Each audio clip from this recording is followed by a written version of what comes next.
32, 21, 11, 5 ये सिर्फ संख्याएं नहीं हैं, ये मानव जाति के पतन की कहानी है। गरुड़ पुराण के अनुसार कलयुग के अंत तक मनुष्य मात्र 1 फुट का रह जाएगा और उसकी आयु होगी सिर्फ 20 वर्ष। क्या हम उसी भविष्य की ओर बढ़ रहे हैं? गरुड़ पुराण के अनुसार जब भगवान ने सृष्टि की रचना की, तब समय को 4 युगों में विभाजित किया गया। सतयुग, त्रेता युग, द्वापर युग और कलयुग। हर युग में मानव की आयु, शक्ति, कद और धर्म पालन की स्थिति अलग अलग निर्धारित की गई। सबसे पहला युग था सतयुग, जिसे सत्य, तप और धर्म का युग कहा गया है। शास्त्रों के अनुसार इस युग में मनुष्य की औसत लंबाई लगभग 32 फीट होती थी और उसकी आयु 1 लाख वर्षों तक मानी जाती थी। मानव अत्यंत तेजस्वी, बलशाली और दिव्य गुणों से युक्त था।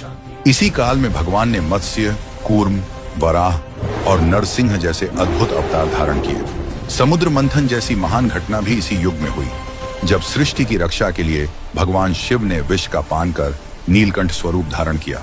इसके पश्चात आया त्रेता युग। इस युग में धर्म का प्रभाव कुछ कम होने लगा।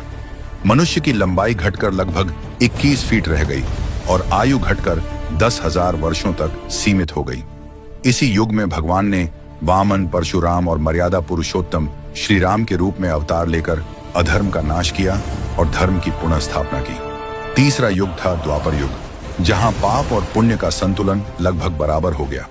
मनुष्य की लंबाई घटकर लगभग 11 फीट रह गई और आयु सिमटकर लगभग 1000 वर्ष रह गई। इसी युग में भगवान श्री कृष्ण और बलराम ने धरती पर अवतार लिया।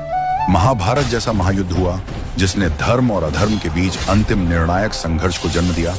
और अब चल रहा है कलयुग, जिसे अधर्म, भ्रम और नैतिक पतन का युग माना जाता है। आज मनुष्य की औसत लंबाई केवल 5 से 6 फीट रह गई है और आयु घटकर लगभग 60 से 70 वर्षों तक सीमित हो चुकी है।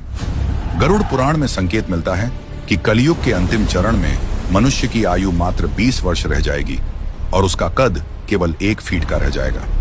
जब अधर्म अपने चरम पर होगा, तब भगवान विष्णु कल की अवतार लेकर पृथ्वी पर धर्म की पुनः स्थापना करेंगे। अगर आप भी मानते हैं कि कलयुग का अंत निकट है, तो कमेंट में लिखें जय श्री कल की और इस रहस्य को आगे जरूर बढ़ाएं।